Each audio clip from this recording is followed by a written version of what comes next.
Hi everyone, this is Dr. S.M. Baggio. Today I'm going to speak about one of the most influential ideas in Western philosophy and criticism, Aristotle concept of mimesis or imitation. Art, literature, cinema, drama, poetry, all these forms attempt to show us life in some way. But how exactly do they do this? Do they simply copy reality or do they transform into something deeper or more meaningful?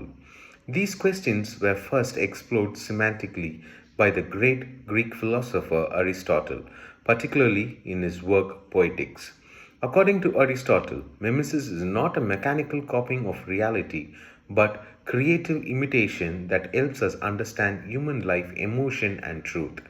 In this presentation, I will explain what mimesis means, its role in art and literature, the emotional and philosophical impact, criticism of the concept, and finally, its relevance even today. Let us begin with the definition of mimesis. The term mimesis comes from a Greek word meaning to imitate. Aristotle believed that human beings are naturally imitative creatures from childhood. We learn by imitation. We imitate speech, action, and behavior. According to Aristotle, art is an imitation of life, but not life exactly as it is. Rather, life as it could be or should be. Mimesis allows artists to recreate experience, emotion, and action in a structured and meaningful way. In this, imitation is not limited to physically appearance but includes human emotion, moral choices, conflicts, social relationships. It is important to understand that mimesis is different from realism. Realism tries to copy as it accurately as possible.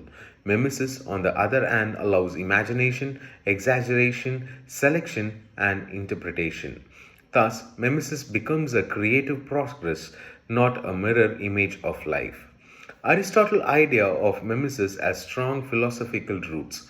Unlike his teacher Plato, who criticized imitation, Aristotle viewed mimesis positively. He argued that imitation is natural to human. We take pleasure in imitating. Through imitation, we gain knowledge. When we watch a play or read a story, we enjoy recognizing patterns of life, relationship, struggles, success, and failures. Even tragic events, when represented artistically, give us pleasure because we learn from them. For Aristotle, art imitation human actions, not objects. This is why drama is central in his theory. By showing action and consequences, art helps us understand ethics, morality, human psychology. Thus, mimesis becomes a tool for understanding reality, not escaping it. Now, let us examine mimesis in art. Art as reflection. Art reflects reality by imitating life. Painting, sculptures, film, and theater present recognizable human experience. When we see such works, we connect emotionally because they resemble our own lives. Creative interpretation. Our artists do not simply copy reality, they reinterpret it. An artist selects certain elements, ignores others, and reshapes reality to communicate a deeper meaning. For example, a film may be exaggerated emotions to highlight injustice. A painting may distort from the expressed suffering. A drama may simplify events to convey moral truth. This creative imitation makes art more meaningful than raw reality. Emotion resonance. Mimesis allows art to evoke strong emotion when we see characters struggle, love, fail, or triumph. We empathize with them. This emotional connection is central to Aristotle's idea of art. Mimesis plays a crucial role in literature, especially in drama and poetry. Narrative techniques. In literature, author imitates human behavior, social custom, moral dilemmas. Characters act like real people, face real problems, and make real choices.